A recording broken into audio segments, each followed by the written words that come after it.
साहित्यिक माँ शारदे को नमन। साहित्यिक सचेतना एवं सनातन प्रेमियों को साहित्यिक सचेतना की ओर से राय सिंह भंडारी द्वारा हार्दिक अभिनंदन। मित्रों, जैसे हम बार बार आपको पुनरावृत्ति करते हैं कि साहित्यिक सचेतना एक ऐसा मंच है जहाँ पर रचनाकारों के द्वारा रचित करके साहित्यिक सचेतना, सनातन धर्म और अद्वैत दर्शन के प्रसार हेतु कृत संकल्प रहती है और नित्य नए विषयों पर जानकारी देती रहती है, जिससे कि सनातन धर्म का प्रसार और अद्वैत दर्शन की जानकारी सभी लोगों को पहुंच सके। तो आज का जो विषय है, आज का विषय अद्वैत दर्शन है और एक गद्य सृजन के रूप में आपके सामने प्रस्तुत हुआ हूँ। तो अद्वैत दर्शन क्या होता है कि आदि गुरु शंकराचार्य के अनुसार ब्रह्म सत्यम जगन मिथ्या जीवो ब्रह्मेव च अपरा, अर्थात ब्रह्म ही जीव और ब्रह्म दोनों अलग अलग नहीं है, ब्रह्म ही सत्य है और जगत मिथ्या है। यानी ये संसार जो है झूठा है और केवल एक ब्रह्म, एक जो ईश्वर है वही सत्य है। तो इसमें क्या चीज़ है, कहने का मतलब ये है कि जीव और ब्रह्म, जीव और ईश्वर दोनों अलग अलग नहीं है, दोनों एक ही हैं। इसलिए ये मतलब नहीं, द्वे मतलब दो नहीं है, वो एक ही हैं, इसलिए उनको कहा जाता है अद्वैत। अद्वैत जो अध्ययन हमें इन दो नहीं है, एक ही का दिखाता है, वही अद्वैत दर्शन कहलाता है। तो यहाँ सिद्धांत होता है कि अहम ब्रह्मास्मि, मैं ही ब्रह्म हूँ, दूसरा कोई नहीं है। तो इसका जो प्रतिपादन हुआ है ये आदि गुरु शंकराचार्य ने किया है, जिन्होंने कि अद्वैत दर्शन को प्रवर्तित करके और सभी सनातन धर्म की रक्षा हेतु प्रसार किया।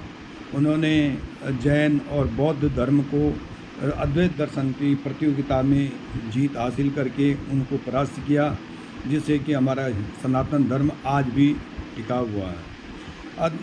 अद्वैत दर्शन के अलावा द्वैत दर्शन भी होता है, विशिष्टाद्वैत दर्शन भी होता है और द्वैताद्वैत दर्शन होता है, जो अलग अलग सिद्धांतों प्रवर्तकों के द्वारा, रामानुजाचार्य हैं जो हैं उनके द्वारा होता है।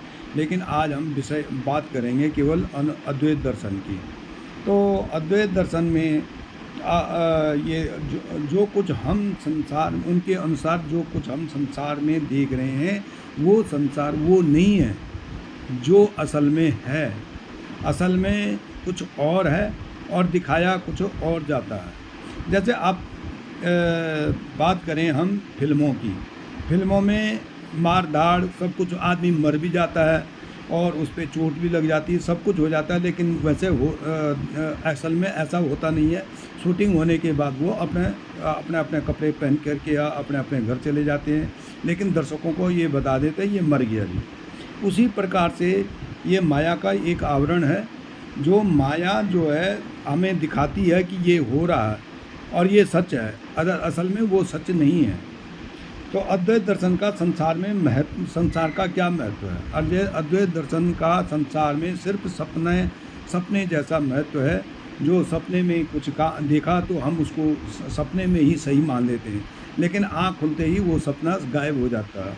उसी प्रकार से जिस प्रकार से कि माया के अगर भ्रम में आदमी रहता है, माया के जाल में आदमी पड़ा रहता है, तो जन्म मृत्यु लाभ दोष हानि गुण पद प्रतिष्ठा मान धन संपदा सब उसको अपनी लगती है। अगर देखा जाए तो ये कुछ भी नहीं है। अगर आदमी वो अपना देह त्याग कर देता तो वो उसके बाद वो कुछ भी नहीं शेष रहता। तो इस प्रकार से ये सपने को उठने और बैठने जैसा हिसाब है। अब आता है कि माया, अद्वैत दर्शन क्यों नहीं, मतलब हम भगवान के क्यों नहीं दर्शन कर पाते हैं? इसमें सबसे बड़ी बाधक जो है माया होती है।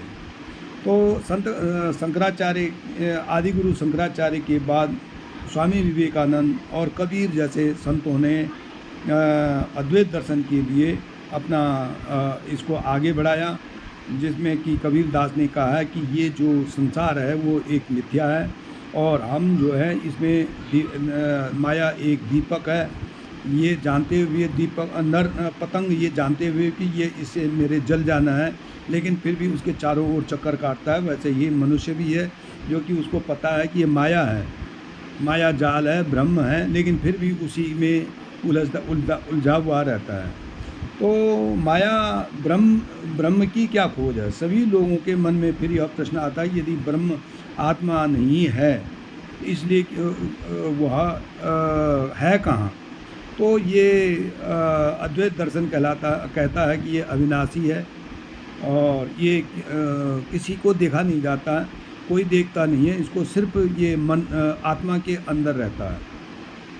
जैसे कबीर दास ने साफ साफ कहा है कि कस्तूरी कुंडली बसे मृग ढूंढे बनमाई, ऐसे घटी घटी राम है दुनिया देखे नाई। जैसे कस्तूरी के अंदर मृग के अंदर कस्तूरी रहती है तो वो उसी सुगंध के लिए वो भागता रहता है, उसी प्रकार से हमारे अंदर भी राम हैं, लेकिन हम इधर उधर भागते रहते हैं। माया इसमें अब जब अगर अद्वैत दर्शन के लिए माया बाधक है तो माया का स्वरूप क्या है? माया भौतिक जड़ चेतन का ही एक रूप है। मनुष्य की देह तक माया है।